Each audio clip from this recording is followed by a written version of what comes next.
Gentleman yields. The chair now recognizes the gentlelady from Texas, Ms. Crockett. Thank you so much. It's interesting that we're being accused of wanting all kinds of criminals to be on the streets, or that we don't believe that people should show up to their meetings and appointments. Last time I checked, there's a lot of people that are actually being grabbed as they are going in for their appointments. In fact, we know that one of the candidates that was recently running in this mayoral, he ended up being arrested because he decided that he was actually going to escort people that are actually showing up to their meetings.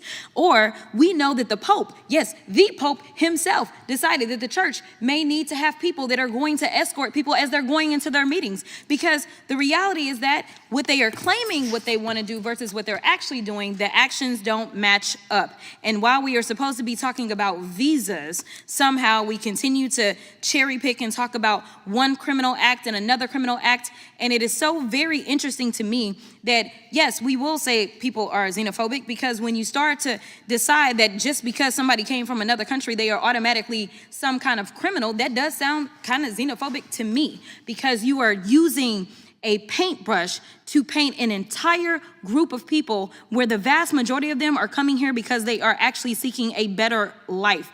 But let me get to what this hearing is supposed to be about. The idea that Trump and my Republican colleagues want to restore integrity and security in the visa process is actually a joke. Let me be clear, integrity is not snatching lawful visa holders off the streets and throwing them into unmarked vans. Integrity is not revoking visas based on social media posts that hurt somebody's little feelings because kids decide that they want to go after Trump or this administration. We have a thing called free speech in this country. And since we're talking about integrity, I'm confused as to why my Republican colleagues aren't talking about the lack of integrity when it comes to the president's family's visas. Let me remind y'all that Melania, the First Lady, a model, and when I say model, I'm not talking about Tyra Banks, Cindy Crawford, or Naomi Campbell level, applied for and was given an EB-1 visa. And what that stands for is an Einstein visa. Now, y'all that don't know, let me tell you how you receive an Einstein visa. You're supposed to have some sort of significant achievement, like being awarded a Nobel Peace Prize or a Pulitzer, being an Olympic medalist, or having other sustained extraordinary abilities and success in sciences, arts, education, business, or athletics. Last time I checked, the First Lady had none of those accolades under her belt. It doesn't take an Einstein to see that the math ain't mathin' here.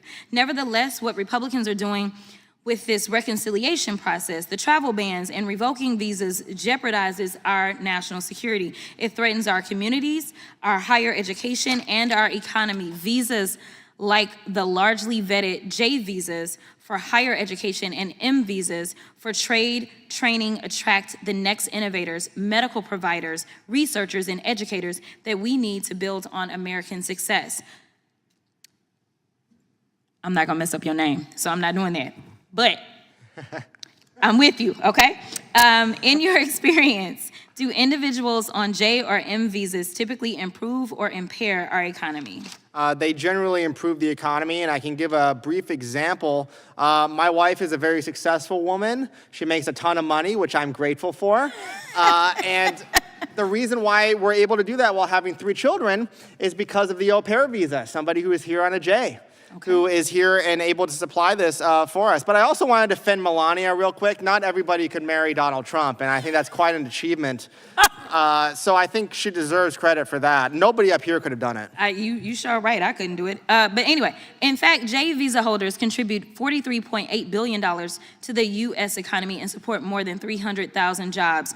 And make no mistake, immigrants improve the health of U.S. citizens too. Despite the fact we already have a doctor shortage, Trump's reckless travel ban and visa overhaul are exacerbating this crisis by impairing hundreds of hospitals with foreign-trained doctors set to do their residencies here in the United States, meaning fewer people will get the help they need and more people will die. Now, let me remind you that Republicans are trying to gut Medicaid. Roughly 4.5 million people receive caregiver services through Medicaid, and most of these folks are in red states. And wouldn't you know that in 2023, Kaiser Family Foundation estimated that almost 30% of long-term care providers or home caretakers were immigrants.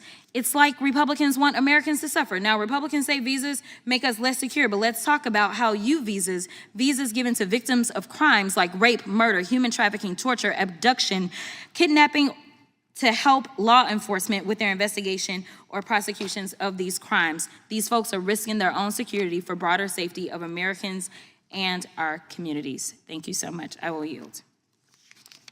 Gentlelady yields, and our chair now recognizes himself.